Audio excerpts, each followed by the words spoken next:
Manny, so your reaction after hearing the Martell news, and does it affect snap allocation at all, the fact that he's eligible this year during the next 3 weeks? No, because we practiced the same way today as we did yesterday before we knew.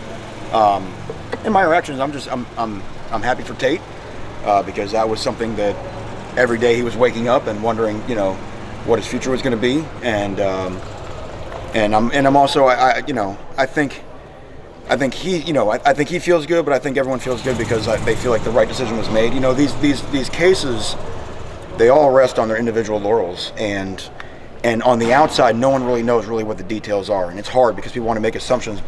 This transfer case versus that transfer case, and they're all unique and they're all different. And the NCAA has a very hard job, and it's not just football. This has been going on in other sports for much, much longer than it's been in football. And so, the details of what Tate's case were from very early on, we were cautiously optimistic that this would be the ruling, and so the fact that it came through, we feel everyone in the process, did a great job. And how do you want Jaron and Nkosi to react to this? How did you sense they reacted today in terms of attitude, in terms of any other factors you look at? No different than the way that they would have reacted when it was first announced that Tate was coming, that they understand that this is the University of Miami and there should always be an expectation of competition.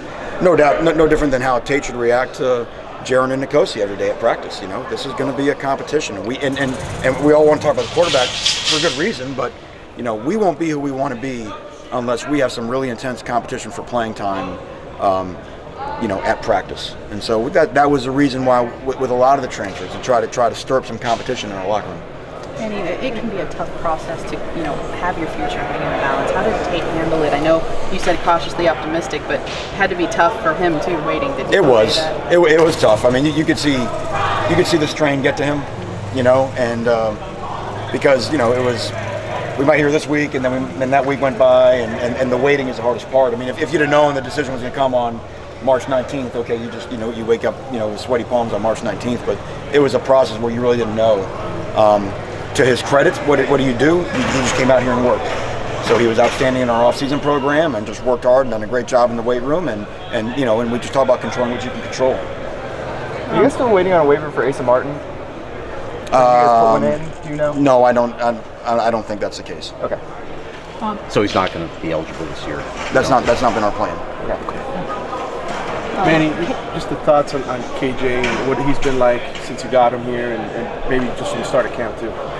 KJ was brought in because we have very talented wide receivers, but we're very young, and that was evident with our team a year ago. And it's not about whether they can play; it's about, do they understand how to practice? Do they understand how to prepare? Do they understand how to go to meetings?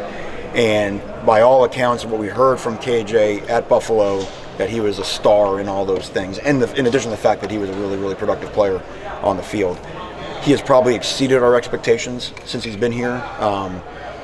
We can't kick him out of the building, and he's always in the meeting rooms. One of the great advantages of our first off season with the indoor is this place really is like our players' playground.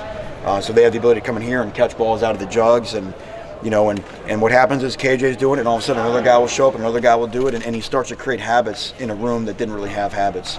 Then he came out yesterday and had a great day at practice, which is not a surprise to any of us. So he's doing exactly what we thought in terms of helping us change the culture of that wide receiver room. Let's do two more guys. Was Robert Knowles able to get back in and work with you Yeah, guys? Robert got some work in today, yeah. Okay.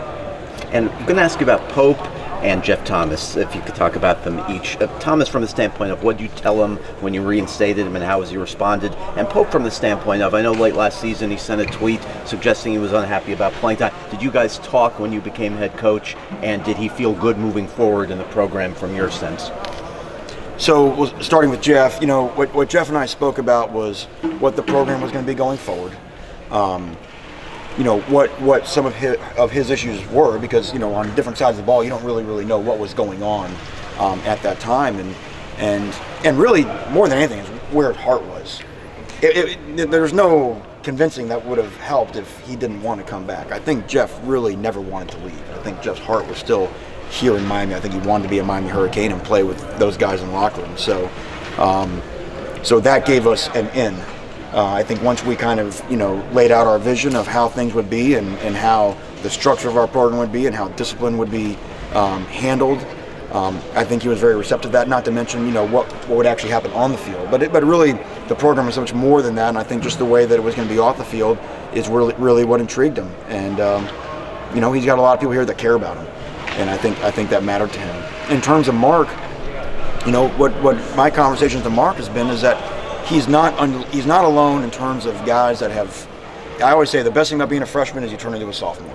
It's just, sometimes for some guys the timing's right and they kind of flash their first year, but that's not always the case. And like I said, Mark got caught up in a young room a year ago that kind of, sort of got off track.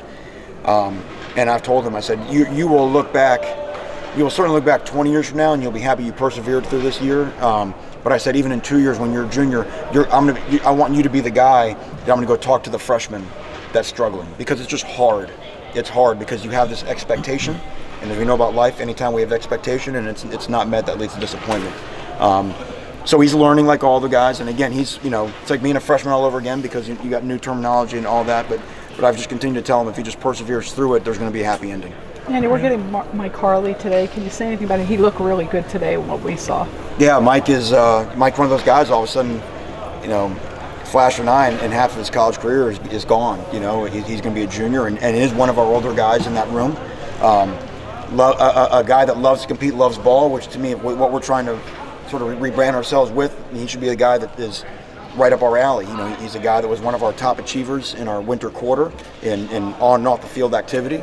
So obviously he's a guy right now that's taking a lot of pride in doing everything right. And then once you do those type of things, I think, again, Coach Enos has enough tricks in his playbook to try to get guys like Mike the ball. So, again, we're early days into it, just 2 practices, but I think Mike's got a chance to really take a big step forward this spring. Manny, just a quick follow-up on Jeff Thomas. How has he looked this week to you?